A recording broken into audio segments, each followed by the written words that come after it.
Hi, welcome to Maree. Today I'm sharing my Spelt orange poppy seed muffins. They're moist, they're light, they're fluffy, and they've got a combination of white spelt and whole grain spelt, so they're semi-healthy. But if spelt flour is not your thing, this recipe is super easy to swap it out for your favourite flour. And for any of my UK or Australian viewers, if you want to do self-raising flour, just leave out the baking powder. So let's get mixing. So step one for my orange and poppy seed muffins today with spelt flour.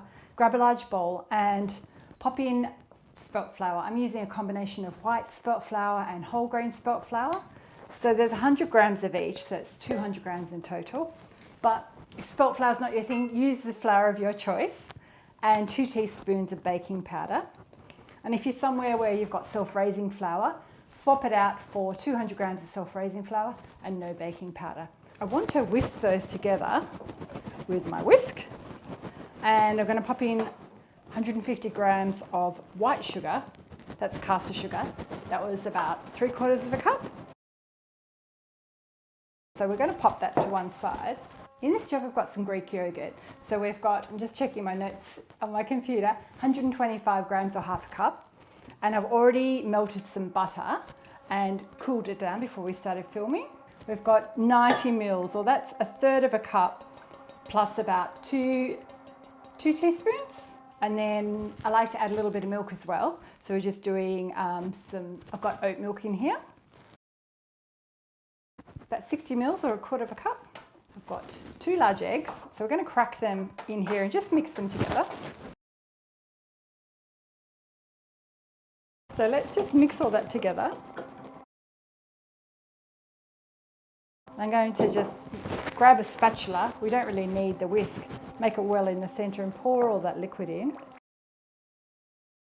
And the secret to making moist, fluffy muffins is to not overmix it.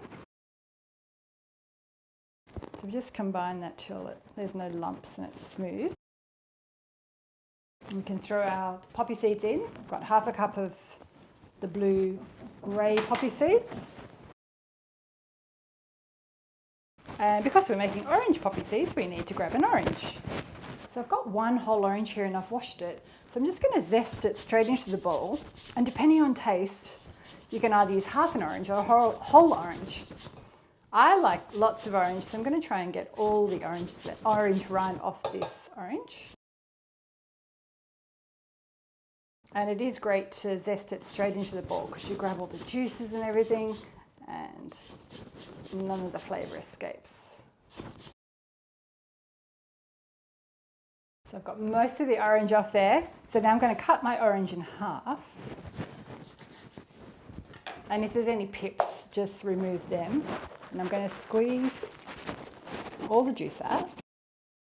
I'm going to measure that for you as we pour it in. So this is my 1/4 of a cup.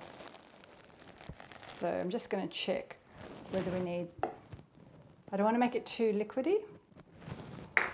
So let's just mix a 1/4 of a cup in to start with. I was going to put all of the orange in, but I just might use half because I think it'll make our batter too runny. I think half of the orange will be fine. I'll just adjust my notes for you. It really depends on how big your orange is. So the next step is we need to prep it for the oven. We need to prep our oven onto 180 degrees C. I should have done that before I started filming, but I forgot. So make sure your oven's on so it's nice and warm. And we need to pop some paper liners into your muffin tray. And we're going to scoop out with a whisk. Not a whisk, can't speak today. We're going to scoop it out with an ice cream scoop. So I like to do 1 scoop to start with, and then I can always go back and top it up. But don't overfill it because then you have muffins that spill all over the top.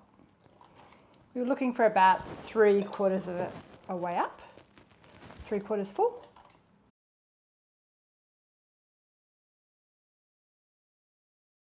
I'm going to do half a scoop extra in each one. And if you've got muffin batter left over, don't be tempted to fill up this tray, grab another tray or wait till these ones are cooked, which I might need to do today.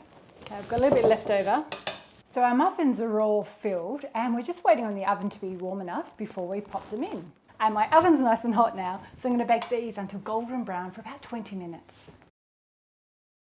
So our muffins are all cooked and it's time to do a taste test. I'm going to try this one. It's crunchy on the top and it's soft in the middle. Look at that. It's really spongy.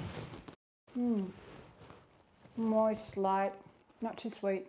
I've got the crunch of the poppy seeds and these stay fresh for at least 2 or 3 days if you pop them in a sealed container, and they freeze really well as well. Yum. It's almost lunchtime. I'm a little bit hungry, so if you've liked my video, hit the thumbs up. Pop a comment below if you give this recipe a go, and I'll pop a few other links up above for some other muffin ideas and spelt recipes.